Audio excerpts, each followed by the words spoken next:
curso de refrigeración y aire acondicionado, cámaras frigoríficas.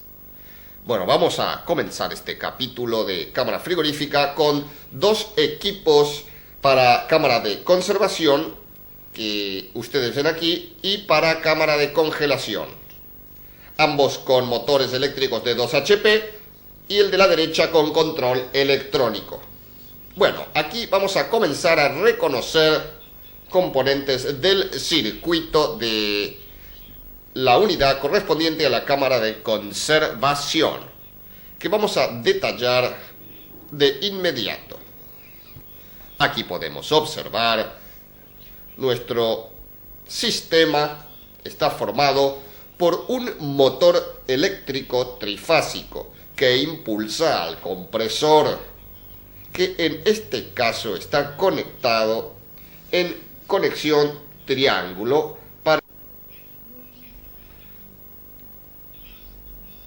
y que se le ha acoplado al motor una paleta por medio de una polea para forzar el aire que pasa a través del condensador. Y recordamos que estos ventiladores hacen de extractores, o sea que el aire pasa por el interior del condensador hacia atrás del mismo para impulsar el aire caliente lo más lejos posible del equipo y ayudar a la condensación.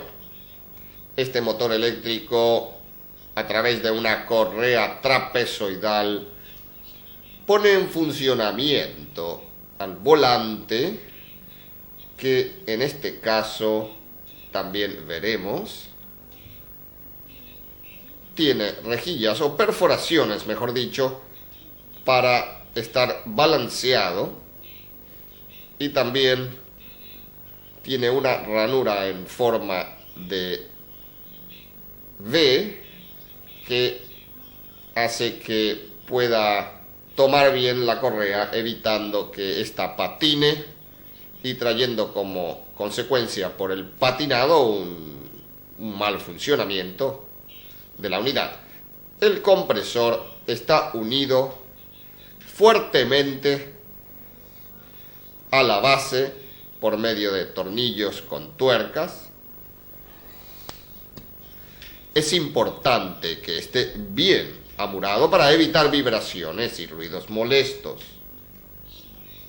Sobre el compresor podemos observar una conexión que sale de la tapa de la placa de válvulas, que ustedes ya conocen, o sea, el sistema de alta presión, hacia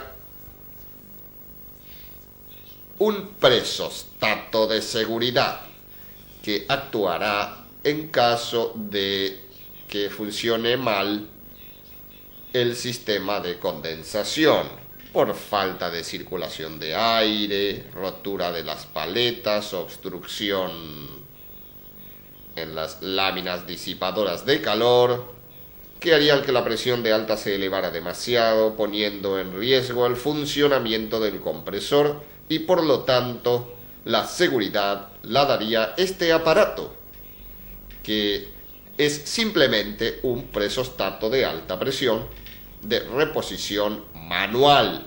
¿Qué quiere decir esto? Que si salta y detiene el funcionamiento del equipo, habrá que reponerlo, resetearlo, oprimiendo este botón. Aquí vemos el cárter del compresor y otra conexión donde sale un caño de 1/4 de pulgada que, como podemos observar, se comunica con el presostato de baja presión. Está ubicado este aparato sobre la parte de baja presión del compresor o aspiración, la parte de aspiración, que como hemos visto anteriormente el cárter corresponde a succión o aspiración o baja presión. Como dijimos, está ubicado para evitar posibles problemas en el compresor, como ser, un ejemplo, cuando se obstruye la válvula de expansión, cuando se rompe un caño, por ejemplo, también, cuando se producen fugas de gas, el equipo corre el peligro de trabajar en vacío, con la consecuente peligrosidad que el aceite que descansa en el fondo del compresor, en el fondo del cárter, recordemos que tenemos un nivel de aceite, allí vemos una ventana por medio de la cual podemos observar, ese nivel debe ser respetado y en caso de trabajar en vacío el compresor, levantaría, arrastraría ese aceite tirándolo hacia el condensador, el depósito de líquido, a la tubería y muriendo finalmente su curso, su carrera en el evaporador, sin retornar al equipo, y eso haría que trabajara sin una buena lubricación el mismo. Por lo tanto, es importante que este aparato esté ubicado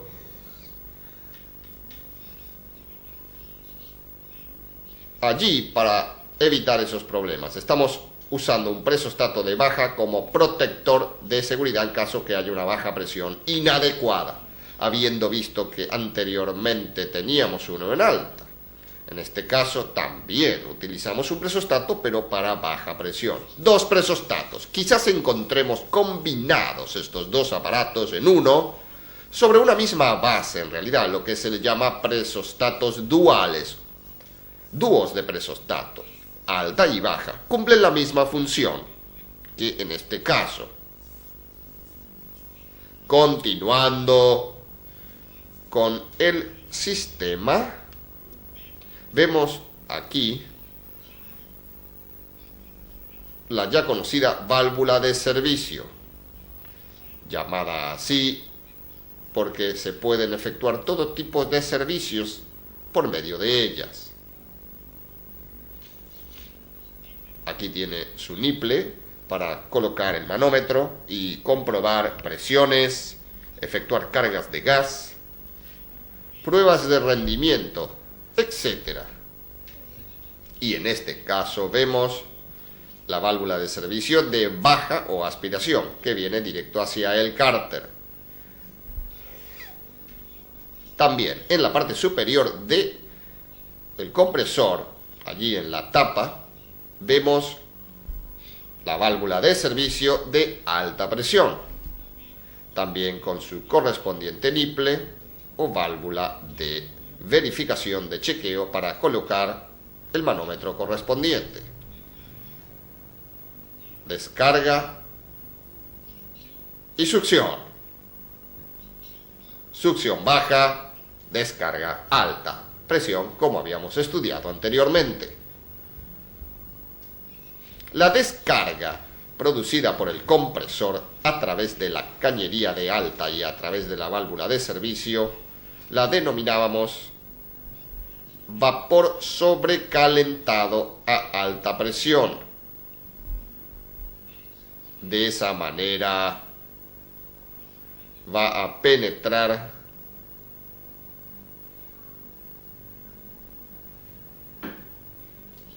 si seguimos el recorrido de la cañería y el camino del refrigerante, nos encontramos con el condensador. De ese modo penetra el refrigerante en el mismo. Penetra en forma de vapor sobrecalentado a alta presión. Retrocediendo, encontramos un desvío que no habíamos visto hasta ahora. Una bifurcación, una T en realidad, hace que se comunique otra cañería paralelamente a la que va hacia el condensador y vemos que sigue su camino y se encuentra con una válvula solenoide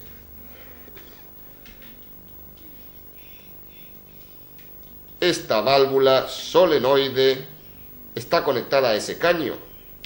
Lo vamos a ver a continuación. Siguiendo con la trayectoria del refrigerante en forma de vapor sobrecalentado a alta presión, sigue su proceso de trayectoria descendente, se convierte en vapor saturado casi a la salida del condensador y terminamos con la salida de ese condensador, donde ya el refrigerante se ha convertido en líquido subenfriado. Y allí continúa su camino hacia el depósito de líquido que veremos a continuación.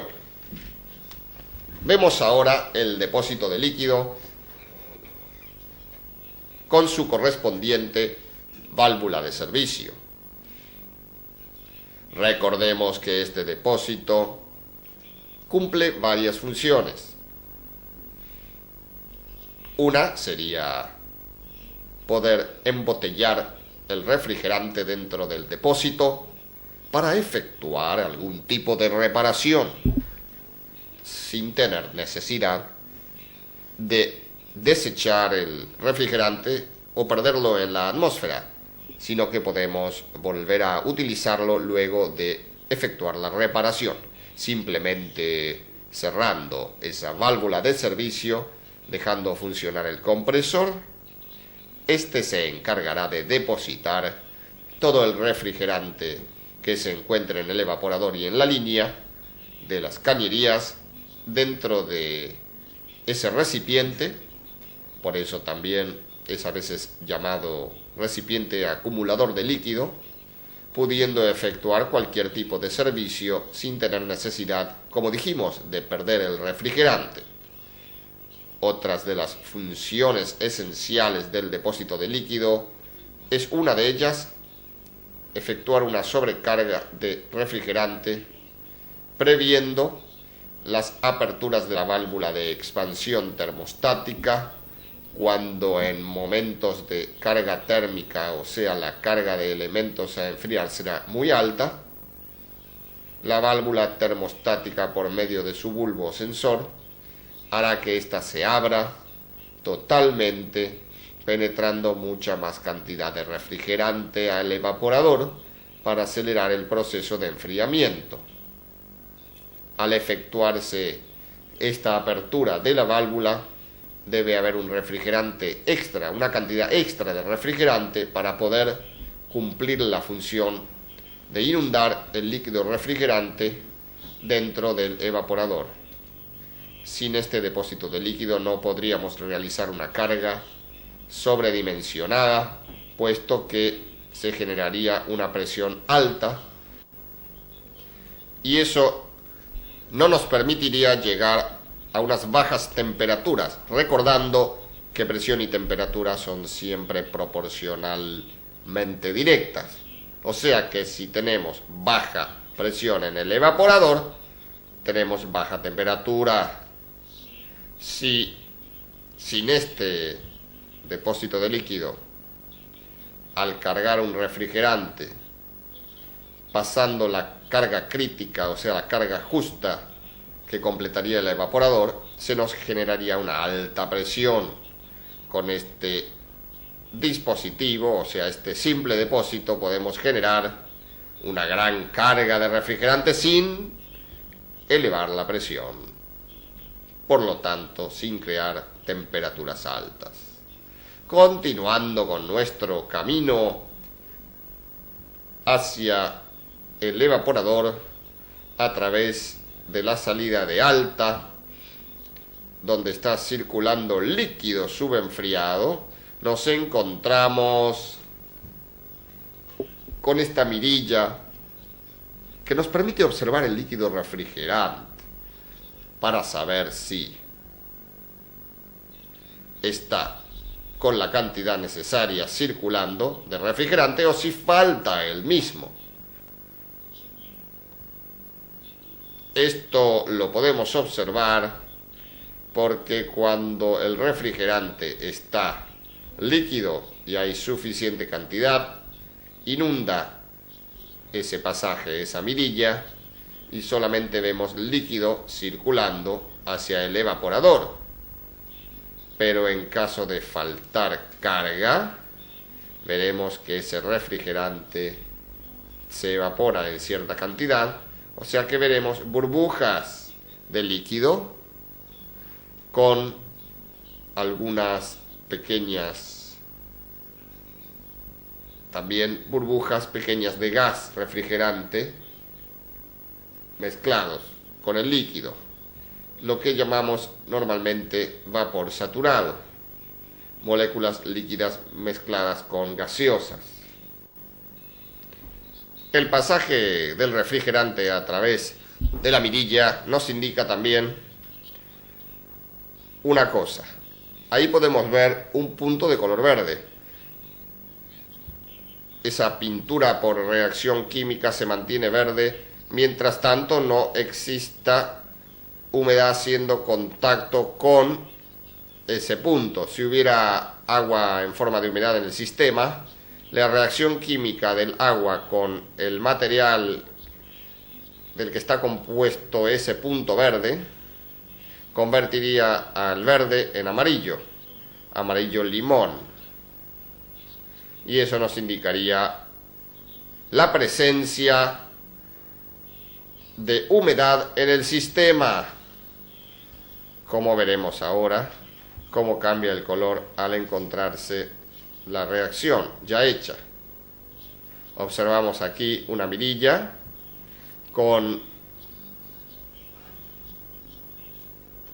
el punto de control que absorbió la humedad, y podemos observar esto por el color amarillo de su parte central, un amarillo limón, un amarillo muy potente. Como dijimos, nos indicaría una reacción química ya hecha del material con la humedad, con el agua que existe en el circuito. Nos indicaría en este caso que tendríamos que reponer el filtro deshidratador que veremos más adelante, porque este ya está saturado de humedad y la humedad sigue circulando mezclada con el refrigerante. Siguiendo el recorrido del refrigerante subenfriado, nos encontramos en el trayecto con otra válvula solenoide que es gemela con la que habíamos visto anteriormente, allí arriba, ustedes la pueden ver también. Sería el complemento del otro solenoide manejado por un control que veremos próximamente. Y luego, más adelante, tenemos el filtro deshidratador. Este filtro, como hemos visto, cumple varias funciones, como ser deshidratar el refrigerante, quitarle la humedad, quitarle las impurezas y en algunos casos quitarle también los ácidos, retener esos ácidos para que no circulen por las cañerías deteriorando las mismas. La humedad, volvemos a reiterar, es el enemigo número 1 de la refrigeración. Por lo tanto, esos filtros deben cumplir rigurosamente su función de retener la humedad, puesto que si siguen su camino la humedad hacia el evaporador, se congelará la humedad en la válvula de expansión y trabará, obstaculizará, obstruirá la circulación del refrigerante, deteniendo el proceso de refrigeración. Luego del filtro deshidratador e incluso seguir la flecha que nos dice cuál es la entrada y cuál es la salida del mismo, continúa el líquido en su trayectoria hacia la válvula de expansión que está ubicada en el interior del gabinete junto al evaporador, que veremos más adelante. Pero antes veremos la función de estas válvulas solenoides para lo que se llama normalmente y comúnmente descongelamiento por gas caliente. Gas caliente es lo que comúnmente los técnicos en refrigeración al vapor sobrecalentado. Al circular gas caliente por el evaporador efectuará rápidamente una descongelación que se producirá en pocos minutos. Como hemos visto en pasos anteriores, las válvulas solenoides son llaves de paso eléctricas que permiten un pasaje a través de ellas cuando están con energía o cuando están conectadas, y cierran, obstruyen ese pasaje cuando la energía está cortada, o sea, están sin energía.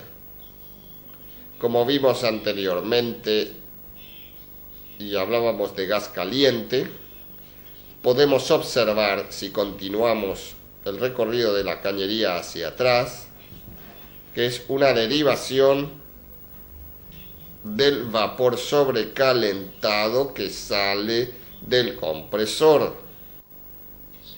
Ese vapor tiene una alta temperatura. Después se encarga el condensador de quitar esa temperatura y condensar al refrigerante, luego al líquido. Pero en nuestro sistema, esa cañería, ese tercer caño que va hacia el evaporador, no circulará refrigerante por él hacia el refrigerador por estar sin energía la bobina. O sea que el pasaje estaría obstruido y el refrigerante estaría detenido en la entrada de la válvula solenoide. Diríamos que está anulado el tercer pasaje de gas caliente hacia el evaporador. En cambio, esta otra válvula solenoide sí está con energía, por lo tanto está abierto el pasaje a través de la misma hacia la válvula de expansión. Eso sería el funcionamiento normal de estas dos válvulas cuando el equipo de frío, la unidad condensadora, está funcionando. Podríamos decir solenoide 1, por el cual pasa líquido refrigerante hacia la válvula de expansión, normalmente abierta, la válvula esta, y después solenoide 2, válvula por la cual circula refrigerante sobrecalentado en forma de gas, cerrada o obstruida. Ese sería el funcionamiento normal.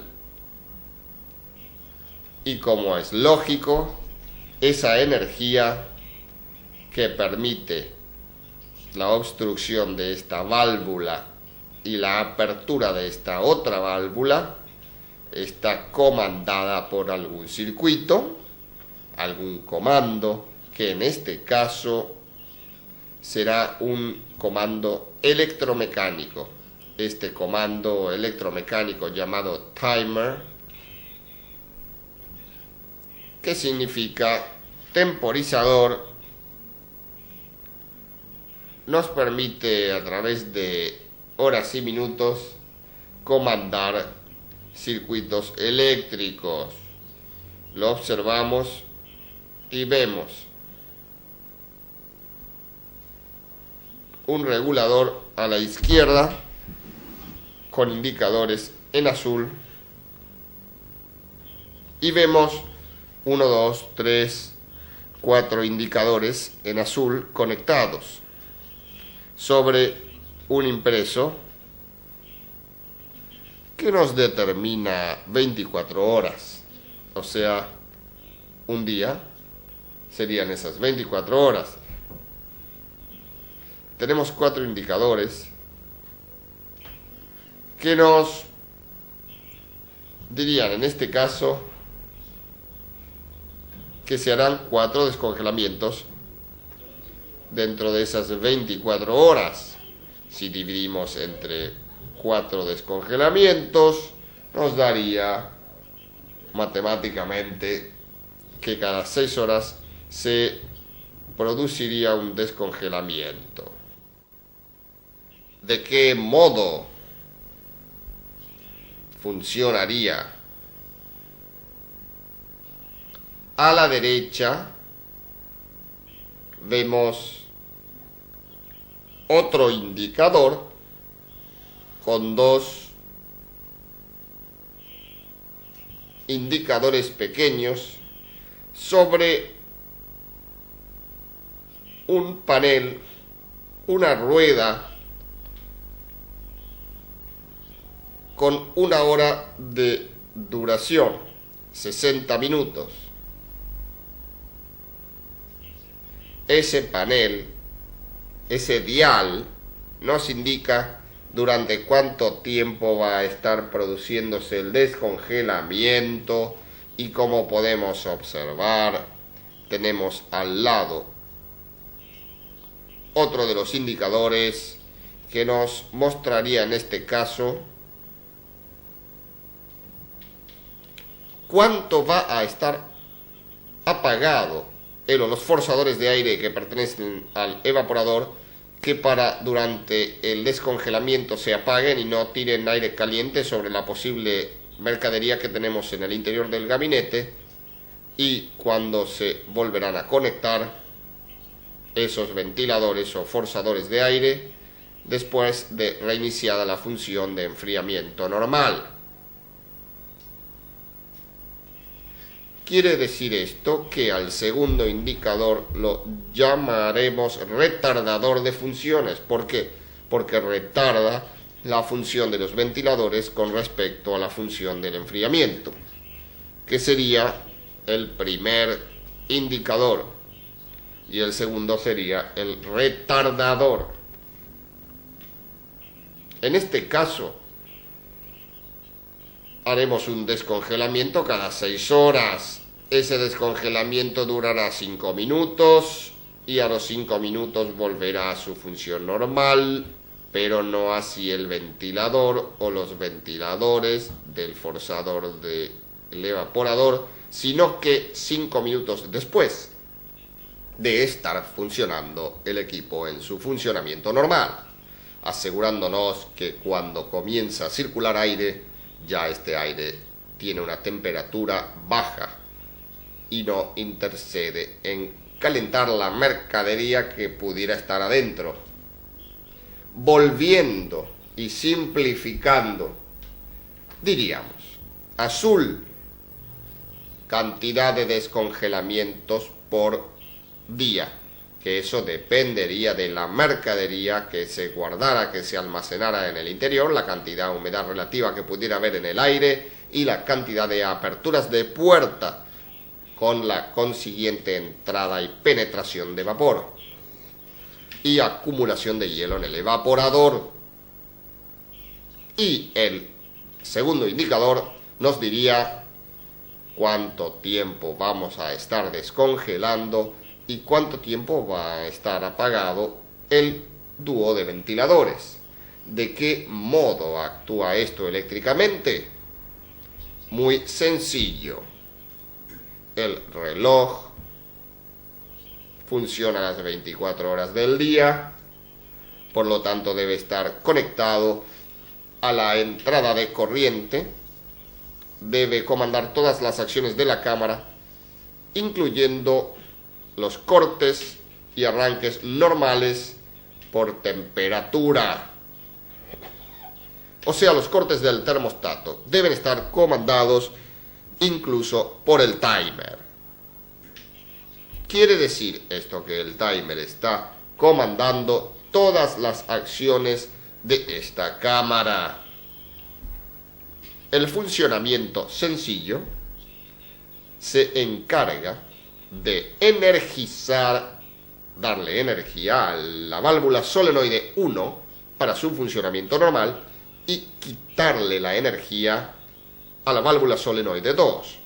Por lo tanto, el refrigerante circulará normalmente por su línea de líquido a alta presión hacia la válvula de expansión, y el gas caliente, el vapor sobrecalentado, estará retenido por la válvula solenoide 2, obstruido.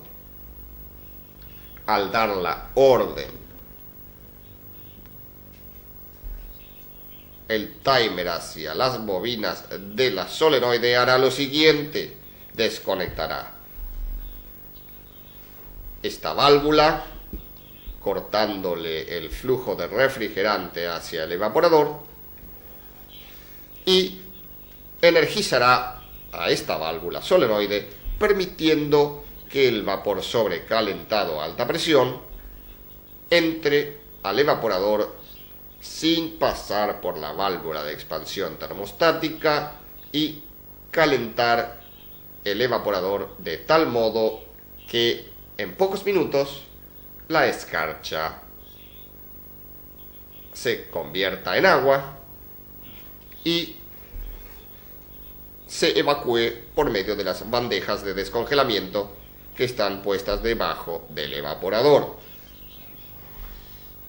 Podemos observar que en este circuito tenemos 3 cañerías que van hacia el evaporador, o bien del evaporador vapor a baja presión,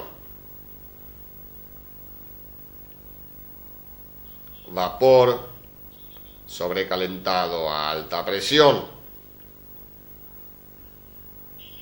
y líquido subenfriado a alta presión. 3 tuberías o cañerías saliendo o entrando del evaporador. 2, las ya conocidas normalmente: entrada de líquido hacia el evaporador a través de la válvula de expansión. Otra sería la salida de vapor sobrecalentado a baja presión. Y la tercera cañería sería vapor sobrecalentado a alta presión, penetrando directamente al evaporador. Estamos en el interior de la cámara de conservación, donde podemos observar el evaporador y sus diferentes conexiones, incluso los 3 caños que habíamos visto en la unidad condensadora y que penetran a través de los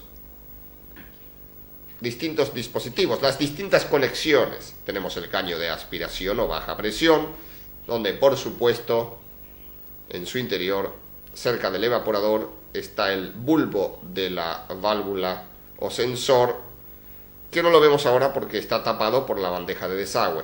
También tenemos la entrada de líquido a la válvula de expansión, la salida del líquido hacia el evaporador con sus conexiones en paralelo, que alimenta 2 pequeños evaporadores a la vez. También a la válvula podemos notarle el compensador de presión, llamado comúnmente ecualizador, para el mejor funcionamiento de la válvula de expansión. Y encima el tercer caño, la entrada de vapor sobrecalentado a alta presión proveniente del compresor, recuerden, donde, como podemos ver, no penetra a través de la válvula de expansión, sino directamente al evaporador a través de la cañería llamada tercera cañería, para facilitar, como dijimos, el descongelamiento rápidamente. Podemos ver normalmente funcionando el refrigerante líquido, penetra la válvula a través del filtro en la entrada de la misma hacia el evaporador y sale en forma de vapor sobrecalentado a baja presión hacia el compresor, luego de pasar por el evaporador. En el momento en que el timer da la orden, se corta la circulación de refrigerante líquido hacia la válvula y a través de la válvula solenoide 2 vista anteriormente, el gas sobrecalentado penetra al evaporador directamente a través de la conexión 3 por la válvula solenoide 2. Eso lo hace directamente cuando el timer funciona en descongelamiento, o sea, da la orden para variar la energía en las bobinas de las válvulas solenoides. hemos quitado la bandeja de desagüe del evaporador y ustedes pueden observar en el interior con más claridad los componentes mencionados anteriormente. El sensor de la válvula, el bulbo, que está directamente a la salida del evaporador, vapor a baja presión. Lo demás sería tubo secador o tubo seco, como habíamos visto anteriormente. Vemos también los paralelos saliendo de la válvula de expansión, repartiendo líquido en dos evaporadores directamente ubicados en paralelo para cortar la circulación de refrigerante a través del mismo. Con eso logramos una mayor efectividad, ya que el recorrido del líquido es mucho más corto al circular por dos evaporadores a la vez y no por uno solo, donde sería muy larga la cañería. Esto corta, como dijimos, o recorta, disminuye la longitud de la cañería. Funcionamiento de la válvula. Este se hace más adecuado, más completo, más eficiente al tener colocado este caño, que sería el compensador de presión, que está conectado directamente a la válvula y que anula los efectos del refrigerante debajo de la membrana de la válvula, ya que también se alimenta la parte superior de la membrana y se anula la presión por equipararse entre la parte inferior y la parte superior. La misma presión colocada en las dos.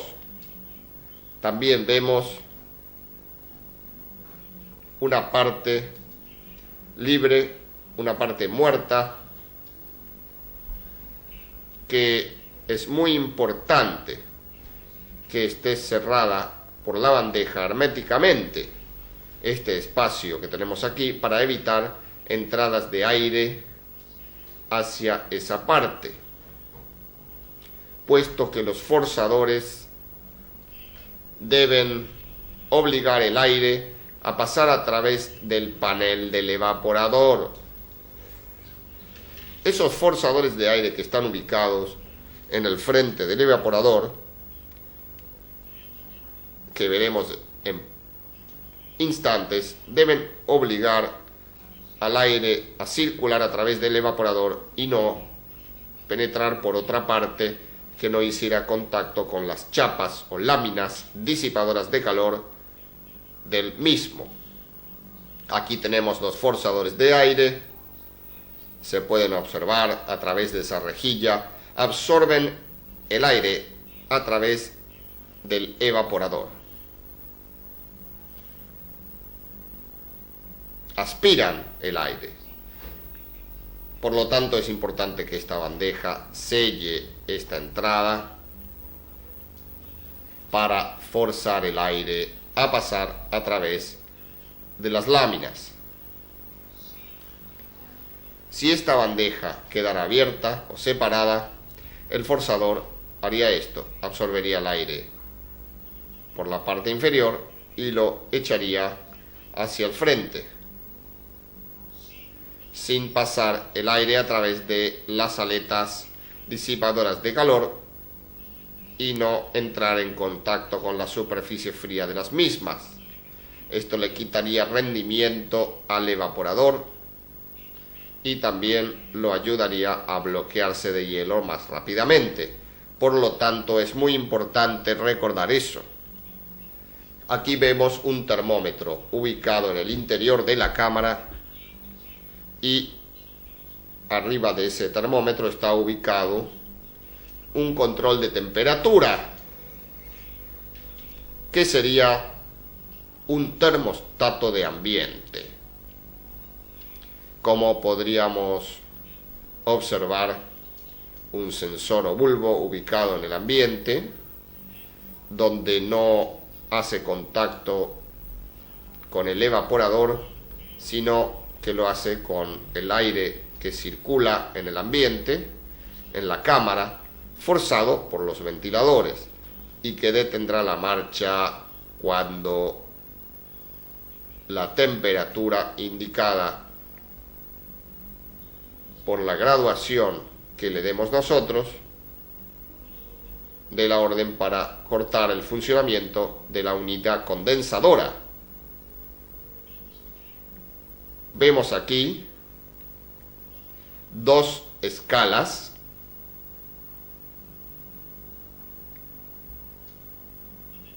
de temperatura. ¿Qué significa esto? Dos reguladores. Uno de ellos regula los rangos sin modificar el diferencial,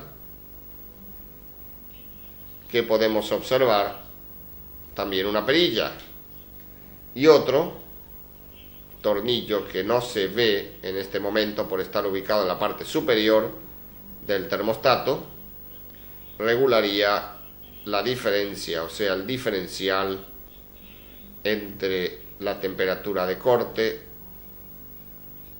y la temperatura de arranque del equipo. Quiere decir esto que este termostato se puede modificar en distintos rangos de arranque y parada, modificando la diferencia entre las dos temperaturas. Como no hay ningún sensor ubicado en el evaporador y no podemos controlar, en este caso, la temperatura de descongelamiento o apagado del motor, utilizamos un descongelamiento especial con gas caliente para evitar el posible bloqueo del evaporador que nos haría una deficiencia en el interior de la cámara al no circular bien el aire forzado. Volviendo a la unidad condensadora, comprobaremos ahora la presión de alta y la presión de baja de nuestro equipo, recordando que este está funcionando con refrigerante 12 de bajas presiones, de temperaturas entre 28 y 29 grados bajo cero de ebullición. Como podemos observar en los manómetros, ambos están equiparados debido a que las presiones se han normalizado por estar detenido durante mucho tiempo este sistema. A la vez de comenzar a funcionar, veremos la caída de presión rápida durante una parte del funcionamiento, el inicio, y luego se irá regulando esa presión, mientras que en alta la presión aumentará y se quedará con un promedio de sin descender demasiado ni subir demasiado. Este aumento puede suceder solamente cuando iniciamos una carga muy grande, o sea, una carga en el interior del gabinete muy alto, una carga térmica muy alta, específicamente en el verano con temperaturas altas. Recordamos el color de los manómetros: el azul, mano vacuómetro o baja presión; el rojo, alta presión.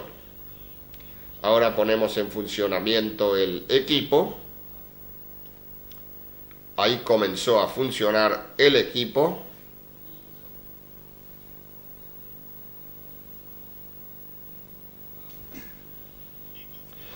Y comprobamos el aumento de presión en el lado de alta y la caída de presión en el lado de baja. Estas presiones irán descendiendo a medida que baje la temperatura en el interior de la cámara. Aquí tenemos el equipo funcionando y en este momento observamos la presión de baja ha descendido a 17 libras sobre pulgada cuadrada aproximadamente, mientras que la presión de alta se mantiene en 100 libras sobre pulgada cuadrada aproximadamente. Esto se debe a que la temperatura ambiente es bastante baja. Todavía estamos en temperaturas invernales en este caso, y el interior de la cámara está vacío, no contiene mercaderías. A medida que vaya transcurriendo el tiempo, las calorías extraídas por el equipo van a ir disipadas en el ambiente a través del condensador. Bajará más la presión, tanto de alta como de baja, manteniendo cierta proporción. Volvemos a nuestro equipo y vemos que han descendido las presiones, tanto en alta como en baja. Ya ha pasado media hora. Vemos la presión de alta en 70 libras sobre pulgada cuadrada y la presión de baja en 9 libras sobre pulgada cuadrada. Podríamos ver ahora la temperatura ambiente en el interior del recinto refrigerado. Observen ustedes el termómetro que nos está marcando una temperatura entre 3 y 4 grados sobre cero. ¿Qué significa? Una temperatura adecuada para una cámara de conservación, una temperatura bastante ideal para el almacenaje de los productos a conservar. Recordamos ahora que si tuviéramos que efectuar una carga de refrigerante, en este caso Freon 12, en este particular, utilizaríamos el pasaje intermedio entre ambos manómetros, conectando la garrafa directamente a través de la manguera correspondiente directamente a la conexión del medio, como dijimos, y abriendo la perilla celeste azul, aflojándola, pasaría el refrigerante a través del manómetro hacia la válvula de servicio que se encuentra en la parte posterior del manómetro, correspondiente a baja, maniobra que ya hemos efectuado anteriormente. Aquí tenemos la válvula de servicio ya mencionada. Recordamos que con el vástago totalmente hacia atrás, en retroceso, quedaría cerrada la comunicación hacia el manómetro, pudiendo desconectar este sin dificultades. Comenzando con nuestra lección sobre conexiones eléctricas y comandos para el funcionamiento de descongelamiento automático, corte y arranque del compresor y todas las maniobras que se pueden efectuar eléctricamente, vamos a señalar la válvula solenoide correspondiente al líquido a alta presión, llamándole solenoide 1, y a la que veremos ahora, por la cual circula gas caliente sobrecalentado, vapor sobrecalentado, la llamamos solenoide 2, iniciando la instalación eléctrica de nuestra unidad, de nuestro equipo de refrigeración para cámara de conservación.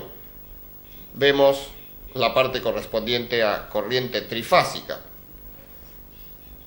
donde, como podemos observar, comenzamos con una llave general térmica, en este caso, que apaga y conecta todos los circuitos eléctricos correspondientes al mismo. Vemos saliendo de la llave 3 fases, blanco, rojo y azul, que siguen a través de la llave, pasa por los térmicos y sigue su camino hacia el motor eléctrico que veremos próximamente. Aquí observamos el panel del motor eléctrico. Tenemos el color blanco, azul y rojo que salían de los protectores térmicos y que finalizan en la bordera del motor. Observamos también que nuestro motor está conectado en triángulo, ya que están unidos los principios y los finales de las bobinas. Pasamos ahora a ver el circuito monofásico que pertenece a los controles.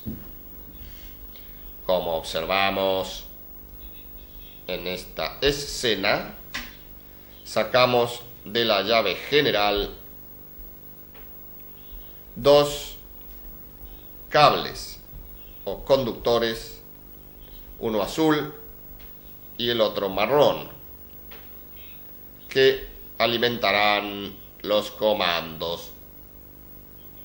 El cable azul y el marrón, que vimos que salen de la llave general, alimentan una pequeña llave de corte para anular las funciones en caso de estar trabajando sobre el equipo y no tener necesidad de cortar la llave general que se encuentra en el tablero.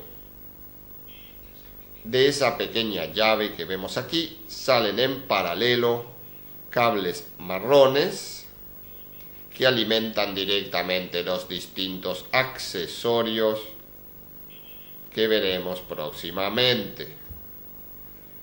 Para facilitar la comprensión, hemos identificado los cables marrones con tres colores diferentes: negro, azul y rojo, y uno que hemos dejado sin color. Este cable mayor, el más grueso, de mayor diámetro, que sale de la llave, va directamente a la bobina del motor del temporizador. De los cuatro que tenemos aquí, el que no tiene ningún color es el que se introduce en la cámara al termostato, y del termostato a la bobina de la llave termomagnética. Este cable, identificado con color negro, conduce la electricidad hacia el forzador del evaporador. Estamos hablando de un solo polo. El otro polo lo va a recibir con el otro cable que luego mostraremos, y a través del timer. El cable marrón forrado con azul va a alimentar la bobina del solenoide número 1. El otro cable marrón, identificado con el forro rojo, alimenta paralelamente la bobina del solenoide 2.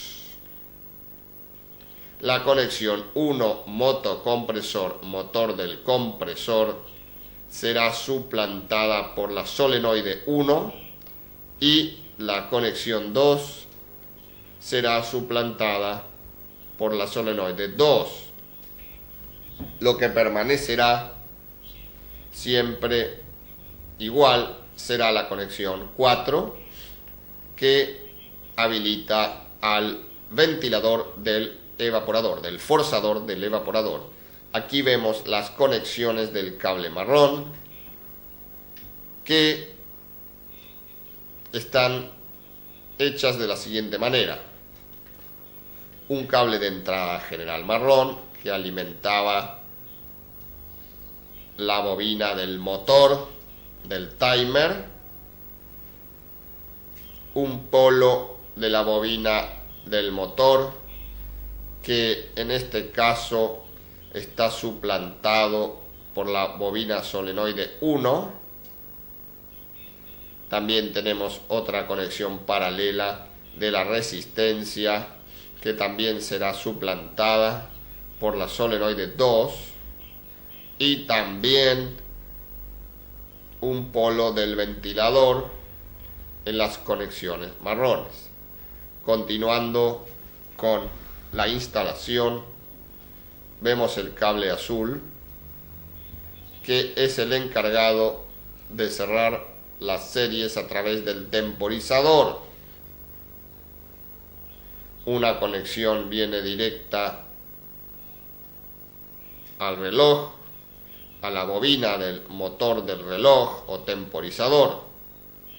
Vemos un cable paralelo que se conecta a la conexión 3 para alimentar las funciones de los platinos que son independientes a la conexión del reloj. También vemos un cable blanco que retorna hacia la llave contactora, pasando primero por los presostatos de alta y baja presión que protegen al equipo, como ya habíamos dicho, de defectos en el funcionamiento del mismo y cortan la bobina de la llave contactora o termomagnética que observamos ahora. Aquí tenemos ese cable blanco. Aquí tenemos ese cable mencionado anteriormente que alimenta la otra bobina, el otro polo de la bobina de la llave termomagnética, y al cortar el presostato de alta por exceso de presión o en el presostato de baja por caída de presión en demasía, corta inmediatamente la alimentación de la bobina de las contactoras, dejando desconectado el motor eléctrico. En el diagrama observamos la conexión del polo azul que vimos anteriormente y que, como podemos observar, alimenta el otro polo del motor del temporizador y a su vez, paralelamente, alimenta la conexión 3 del diagrama, donde tenemos un contacto móvil que conecta en su parte superior la conexión 1, que según este diagrama sería motor, pero en nuestro caso sería la válvula solenoide 1, y en su movimiento hacia abajo conectaría la conexión 2, desconectando la 1, que sería la resistencia de descongelamiento, que en nuestro caso sería la solenoide 2, que permite el pasaje del gas sobrecalentado hacia el evaporador. También tenemos de la conexión 1 un cable paralelo hacia otro movimiento de platinos que conectaría a través del contacto 4 el ventilador del evaporador, que funcionaría paralelamente al motor, desconectándose cuando comienza el descongelamiento, que sería de la siguiente manera: desconectando motor y ventilador, que sería solenoide 1 en realidad y ventilador, seguiría funcionando el equipo pasando gas caliente a través de la solenoide 2, en nuestro caso representado por una resistencia. Para otros sistemas con resistencia, en este caso no. Luego de terminado el periodo de descongelamiento, volvería a su posición normal, la solenoide 1, o sea, abierta, y cerraría el pasaje de la solenoide 2, o sea, gas sobrecalentado. Y luego de cierto tiempo de funcionamiento, al tomar temperaturas bajas el evaporador, se conectaría el ventilador, distribuyendo el aire enfriado a través de toda la habitación. El cable blanco, que toma corriente del polo azul en la conexión A, sirve para conectar en serie los presostatos que veremos próximamente. Acá continúa el cable blanco que va a formar la serie a través del presostato de alta o de protección contra presiones altas en el condensador. Volvemos del presostato de alta, iniciamos la serie con el presostato de baja, retornando siempre por el cable blanco hacia el protector térmico, formando una serie con este. Continuamos hacia el polo de la bobina de la contactora. En caso de que un exceso de presión o una caída de presión hiciera interrumpir la corriente en algunos de los presostatos, quedaría sin energía la bobina, apagándose el motor eléctrico, desconectando totalmente la unidad. Energizamos la llave general, pero vemos que no se ha encendido el equipo, puesto que solamente hemos conectado los trifásicos que se dirigen directamente a los bornes del motor. La llave termomagnética aún no ha sido encendida, puesto que esa se maneja por los comandos que veremos ahora. Hemos puesto la tapa de conexiones y al encender esta pequeña llave monofásica que maneja los comandos, ahí sí ponemos en funcionamiento el equipo. Observen ustedes, o sea que teníamos la trifásica llegando al motor, pero la otra parte del conexionado no conectado en los controles, y ahora sí está. Vemos unos LED señalizadores que nos indican que está funcionando el ventilador. La válvula solenoide 1, y también tenemos la luz del termostato de ambiente que nos indica que está funcionando. Lo que tenemos desconectado en este momento, sin energía, es el LED rojo, que pertenece a la solenoide 2 y se encenderá solamente cuando esté en periodo de descongelamiento. Avanzamos manualmente el proceso de descongelamiento para acelerarlo. Giramos en sentido de las agujas del reloj el caballete perteneciente a los horarios, que cada vuelta significará una hora de adelanto hasta comenzar el descongelamiento automático.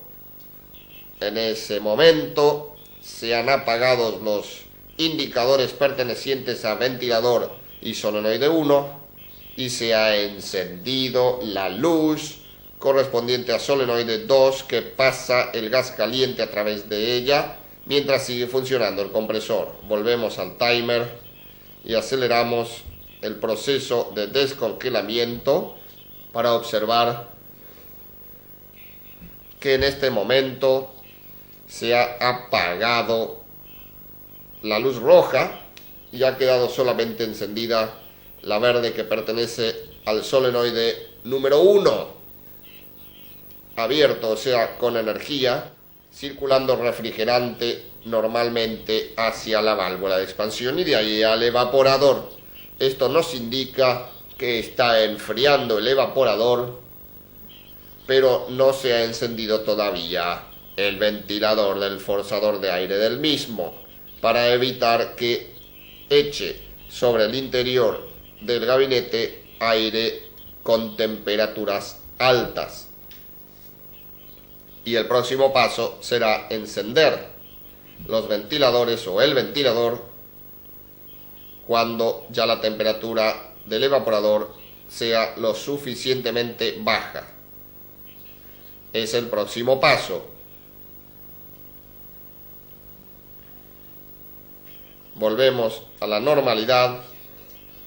Se ha terminado el descongelamiento, el compresor sigue funcionando y el refrigerador mantiene su funcionamiento normal, o sea, bajando la temperatura del evaporador y distribuyendo el aire por medio del forzador frío por todo el gabinete. La luz ámbar se desconectará solamente cuando el termostato de ambiente ubicado en el interior del gabinete detenga la marcha del compresor, porque la temperatura ha llegado a la regulación que hemos nosotros pedido.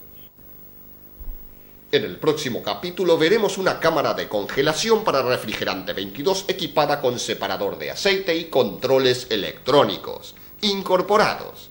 No se lo pierda.